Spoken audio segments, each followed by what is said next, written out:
Shalom, shalom. Que Dieu nous bénisse. Que sa grâce et sa paix soient avec nous tous. Que sa faveur soit avec nous. Ce soir, Dieu par sa pure grâce et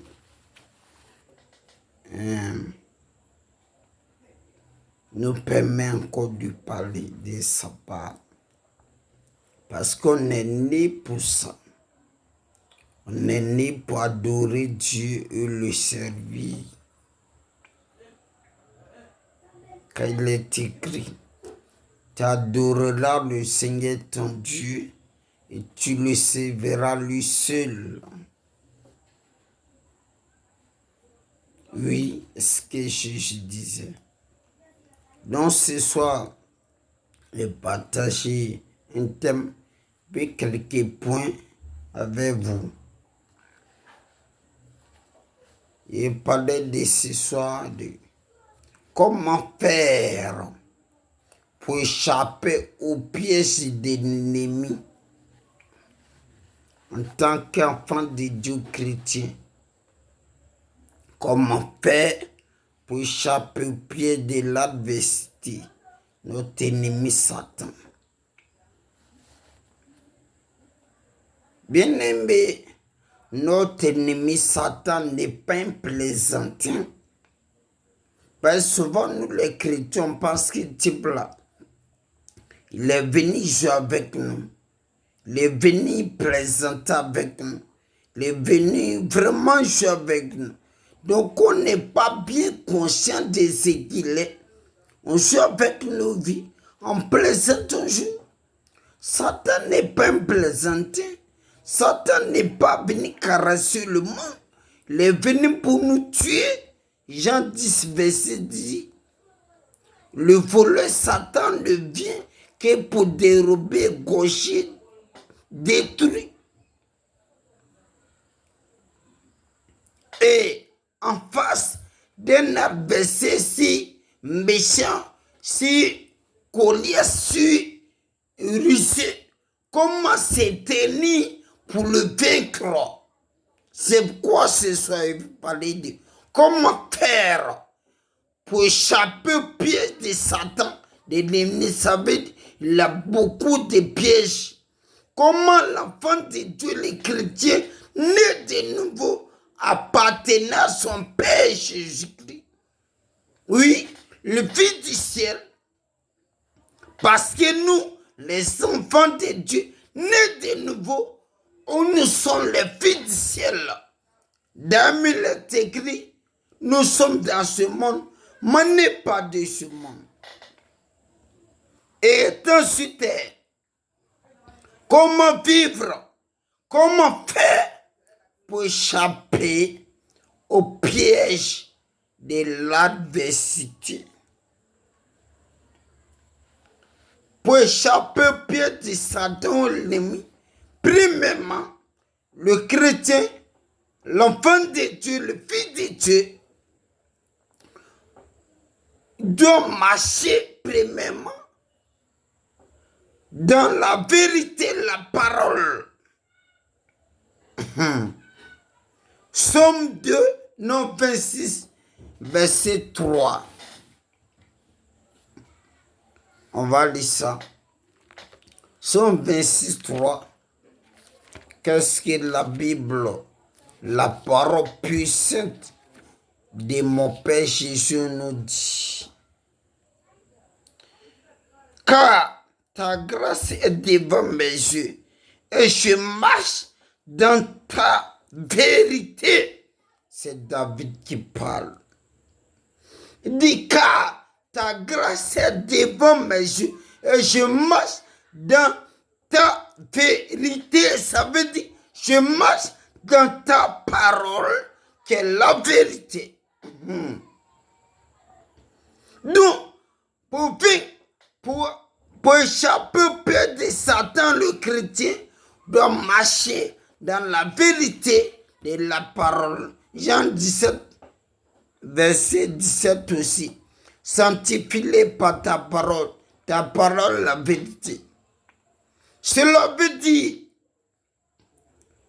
au travers de la parole de Dieu, on doit se détourner de toute voie tortueuse. Ça veut dire les chrétiens marcher dans la vérité de la parole, c'est soustraire le péché. On doit se soustraire de toute voie tortueuse et marcher selon ce qui est écrit en obéissant au commandement de Dieu.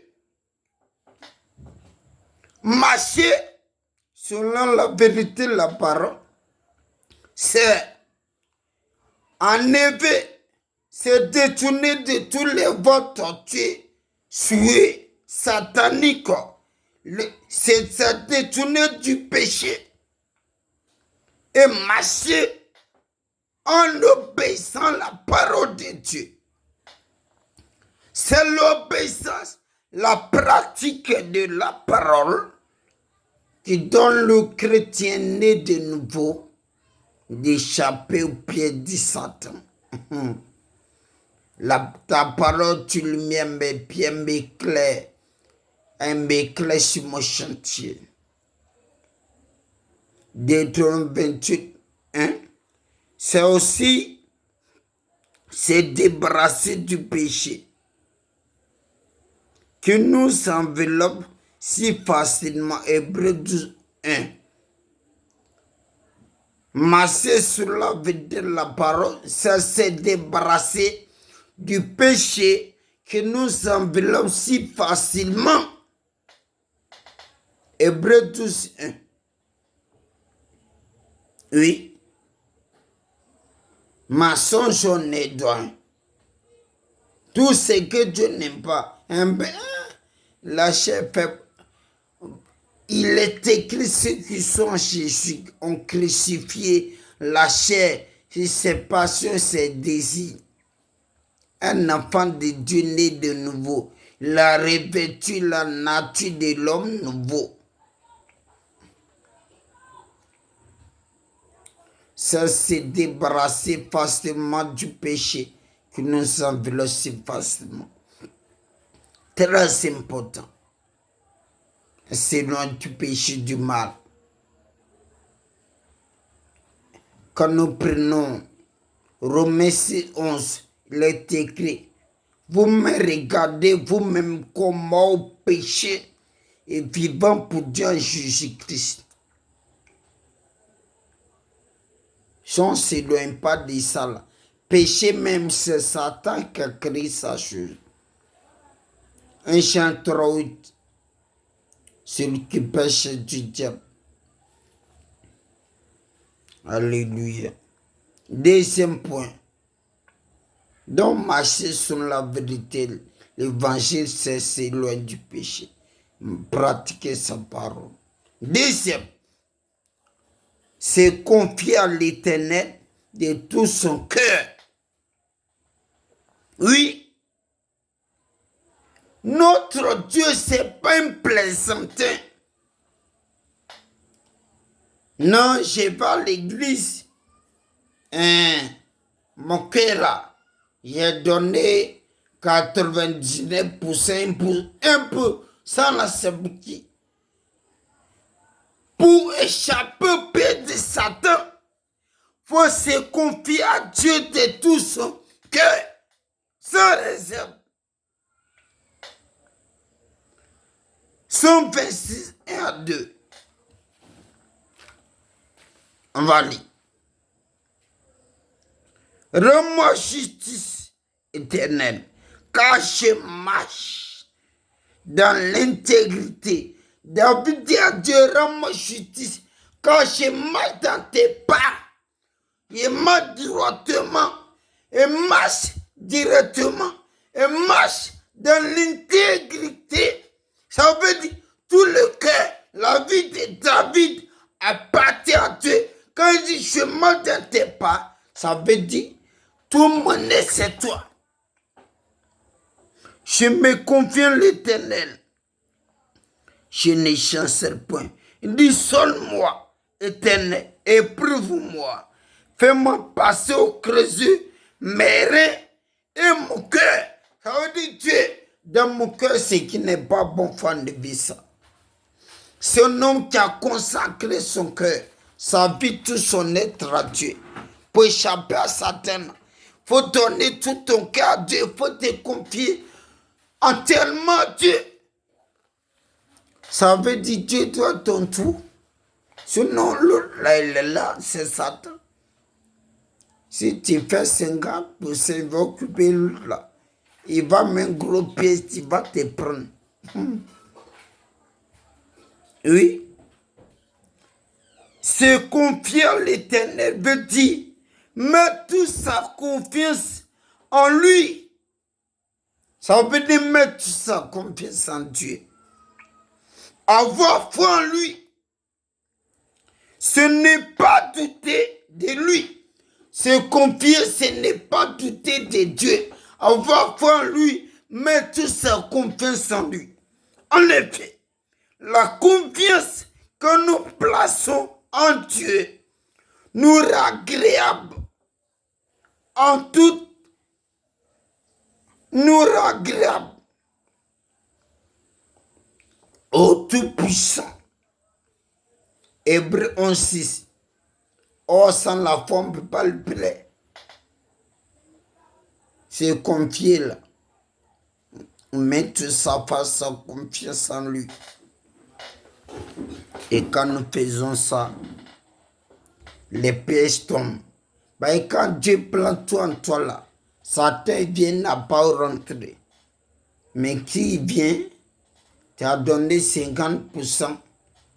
50% c'est pour les billets, c'est pour les jeunes filles. Mais il va t'avaler. Que Dieu nous bénisse. Troisième point.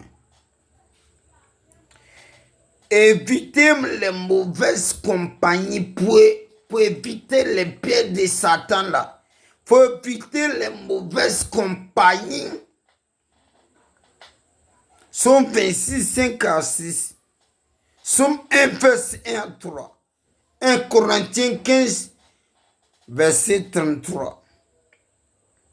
C'est s'éloigner de tout ce que peut nous éloigner de Dieu. Ou de tous ceux qui peuvent par leur compagnie peut nous éloigner de Dieu. 1 Corinthiens 15, 33 dit ceci. Les mauvaises compagnies corrompent des bonnes mœurs. On va dire ça, ça est la même.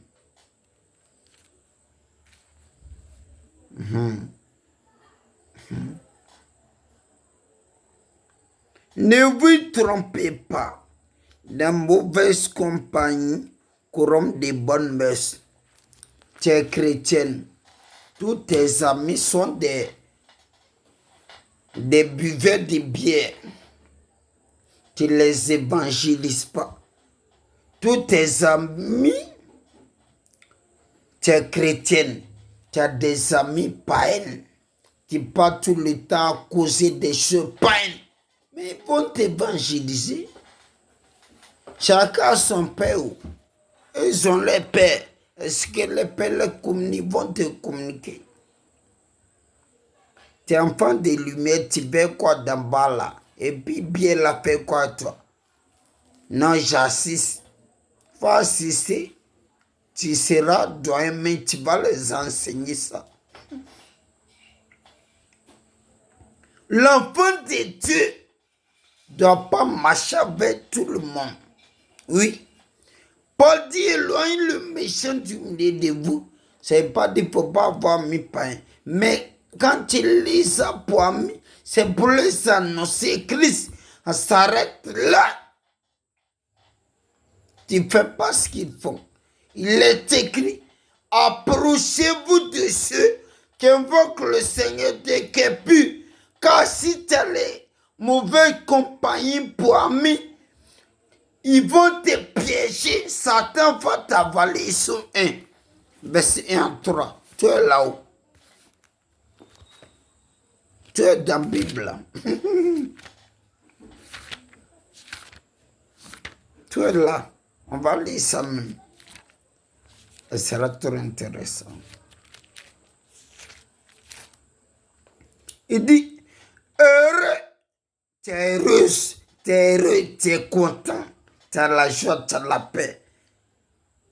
L'homme qui ne marche pas selon le conseil des méchants. Ce que tu marches avec eux là. Quels sont les conseils que tu donnes?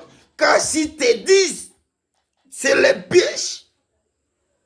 Tu marches avec quelqu'un, il ne va jamais t'encourager à parler de Dieu. Et pour critiquer, parler mal. L'autre a fait ça, parler des hommes de Dieu. Mais tu seras plus pourri que lui. Satan va t'avaler. Heureux si l'homme qui ne marche pas selon le conseil des méchants. Un premier point. Deuxième, qui ne s'arrête pas sur la voie des pécheurs. Ça veut dire s'arrêter sur la voie des pécheurs qui veut dire maintenant tu te conformes à eux. Ce qu'ils font là, tu fais chemin que tu fais la même chose et ça s'arrêter. Est-ce que tu es arrêté sur la voie des pécheurs, pratiquer le même péché qu'eux?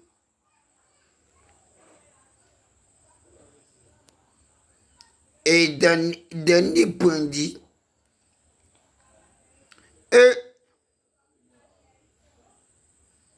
qu'il ne s'agit pas un combat des moqueurs. Quand tu t'assois tes amis là, qu'est-ce que vous dites? N'est-ce pas vous se moquer des gens? Satan va t'avaler. Il te peut continuer. Avec qui tu causes? C'est se moquer, il est comme ça, il est vilain. Et toi, tu es joli. Toi, tu sais que l'homme est vilain. Il est écrit au-dessus du chemin. Les gens vont rendre compte de tous les paroles vaines qu'ils vont proférer sur terre. Vous asseyez pour moquer par les mal des gens. Tu es déjà dans le piège. Pour éviter les pièges, pour éviter les mauvaises compagnies. Sinon, tu seras pris. Dernier point. Puis aujourd'hui, on s'arrête là. Et puis, on s'arrête là. C'est aimer la prière pour échapper au pied de l'ennemi là. On doit aimer la prière. C'est aimer la prière. Hein? La présence de Dieu. Somme 26:8, 1 Thessaloniciens 5:17. En effet, la prière nous connecte au trône. La prière nous connecte au trône.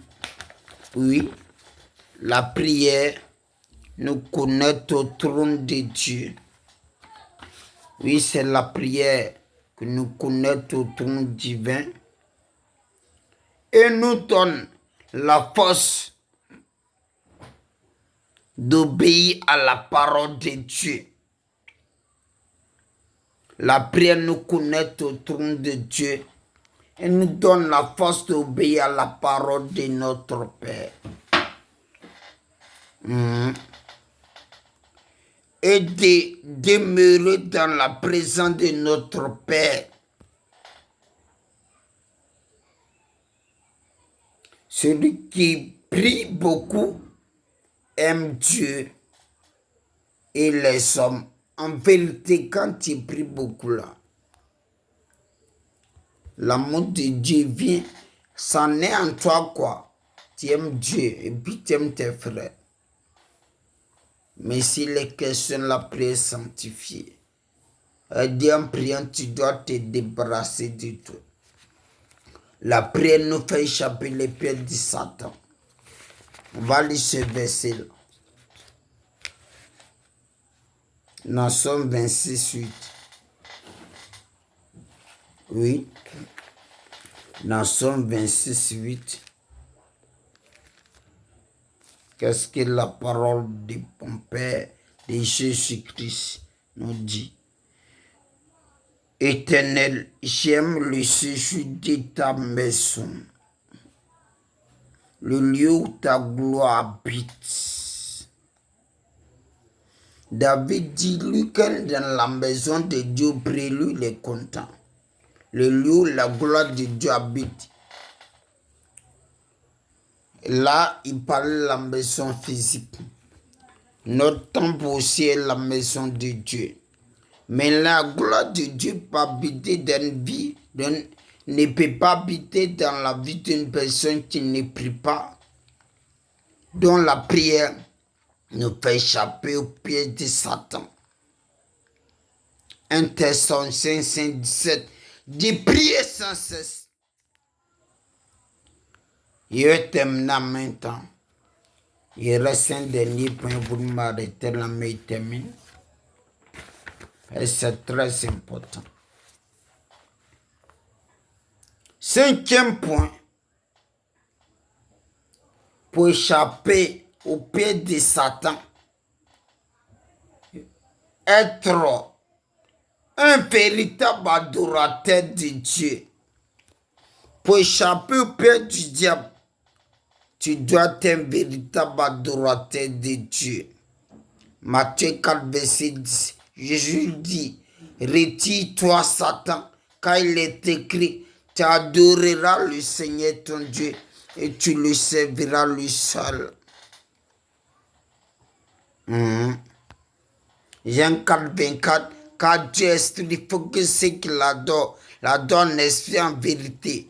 La véritable adoration, c'est quand tu t'oublies et tu célèbres content, glorifie celui qui t'a fait. Adorer Dieu, c'est dire ce que Dieu est. Maintenant, le louer, c'est raconter ses faits, ce qu'il fait.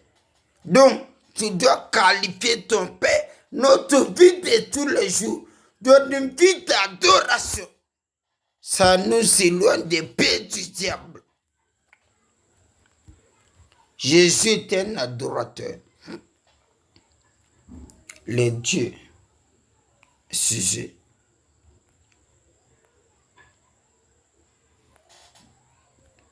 Ici, l'adoration,